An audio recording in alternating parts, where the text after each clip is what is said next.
You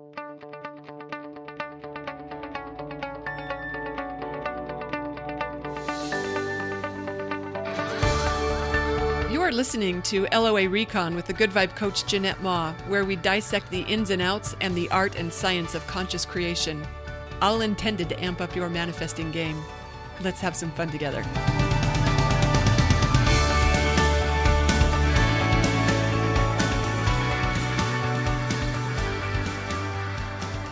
So I got an email today from someone asking why I was so cheerful. She said she wanted to be cheerful like me.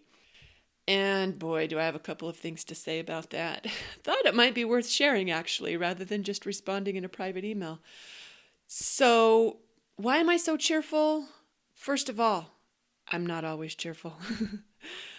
And I actually think that's part of the path to feeling happier, right? Being willing to feel all the other emotions that come up, including anger, frustration, boredom, sadness, fear, curiosity, all of them. Because what we resist persists, and what we long for eludes us. It's kind of weird how this works. Embracing what is a surprisingly effective way to feel better. And feeling better, that's the routine to more consistent happiness. So being happy or cheerful, it's about also being willing to not be happy and cheerful. Whatever you've got going on, don't resist it. It's worth saying yes to, because pushing against whatever emotions you are feeling, it just prolongs them. Again, it's kind of crazy how that works, but it's worth understanding. The second thing I want to say about that is, and this is kind of along the same lines, being cheerful, it's kind of overrated. Or rather, a better way to say that, because cheerful is great, but a better way to put it is, sadness, frustration, anger, they're underrated. Cheerful is pretty fun, but that's not to say that you can't have a good time with the other emotions as well. They're all worth spending some time with.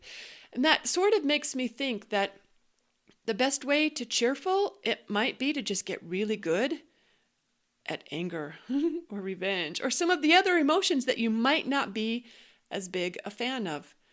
Conscious creators, we know all about Abraham's emotional scale, right? Like the very bottom is depression and guilt. And at the very top is joy and inspiration and love and appreciation. Abraham talks about how you're not going to be able to make that leap from depression to joy in one step. You've got to be willing to move up the scale through the other feelings, which is why some people get stuck in despair if they're not willing to blame someone else one day, if they're not willing to have a little anger or revenge, because believe it or not, those what some might consider negative emotions, I don't. Some people might consider them not so fabulous, especially conscious creators, right? Because we think that we get whatever we vibrate, so they don't want to feel anything bad. But if you aren't willing, and you know what? Anger doesn't feel bad when you've been depressed. When you've been depressed, anger feels better. And then there's something that feels better after that and something that feels better after that. That's the movement up the scale that Abraham is talking about. That's worth remembering, that the way to cheerful might be through some feelings and emotions that you've maybe not been willing to go there. The other thing I wanted to say on this subject is that, and I've said this before in other podcast episodes, but it's worth repeating here, that it's all good. You remember that dream that I had after I started reading Spell of Rosette by Kim Falconer. I did not know she had written a consciousness-raising spell into the pages of the book when I started reading it. But the first night after I started reading it, before I went to bed, went to sleep, and I had a dream that literally changed my life. In this dream, I experienced everything that a human being could experience. I was male and female. I was young and old. You know how dreams are weird. They don't make any sense. I was everything that a person could be. Good, bad, and ugly. Did both sides of it. I betrayed and I was betrayed. I murdered and I was murdered. I mean, everything that could possibly happen to a human being, I experienced all of it in this dream. And the very last part of it, it was the betrayal. How I betrayed someone and then I was betrayed. Okay, and you'd think that that's not a very good dream, but in that dream, when I got the last piece, the last final piece, I'd experienced everything that a person could experience, and that last piece was betrayal. I felt satisfaction and fulfillment like I have never known in my life before. This is in my dream, but as I'm waking up from it, feeling that crazy and look, I'm no stranger to satisfaction or fulfillment. It's not like I never knew those in my real life, but in this dream, it was the ultimate to have been able to experience it all. So I woke up from that dream and I realized that's what they mean when they say it's all good. I understood for the first time that it really truly is all good. Whatever happens in our life, it's a gift and a privilege, no matter what. And it reminds me too of that day that my dog died at home when normally when my dog dies, I'm at a vet. This time it happened before I could get to a vet. She died at home and I was alone. And it let me process my feelings in a way that I didn't normally. I mean, in hindsight, I understand why this was different than when it happens at the vet's office. Because, I'm trying to keep it together and not upset anyone. The vets and the staff are anticipating me losing it. And when it happened at home, it just unfolded differently, where I was alone and I could process what I felt. And I went out and I sat on the back steps and I hugged my knees up to my chest and I was sitting in the sun and I could not believe how sad I was. I felt so much sadness. I had never felt sadness like this before. And you guys, it wasn't a bad thing. It wasn't a bad thing. I was in awe of how sad I felt. And it wasn't bad. It wasn't negative. I didn't know how to explain it other than this. And in years after that, I'd heard spiritual teachers talk about this, how important it is to feel our feelings fully. And I just sort of did it by accident on that day, this thing that I felt so strongly, and there wasn't anything that kept me from feeling it. But, I wasn't crying. I was just in awe of how sad I was. So sad. And it wasn't bad. It was kind of cool. As I tell the story now, it reminds me of that dream from Kim Falconer, that it's all good. It really, truly is all good.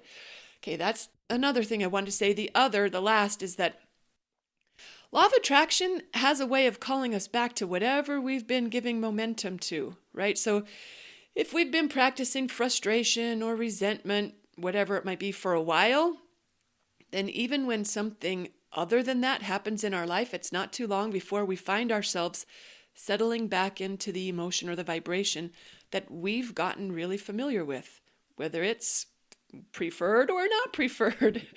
I don't want to say good or bad because I don't really think there is such a thing as good or bad emotions. I really think they are truly all good. And I know that's going to sound crazy to a lot of you guys, but if you'd had that same dream, you'd know what I was talking about.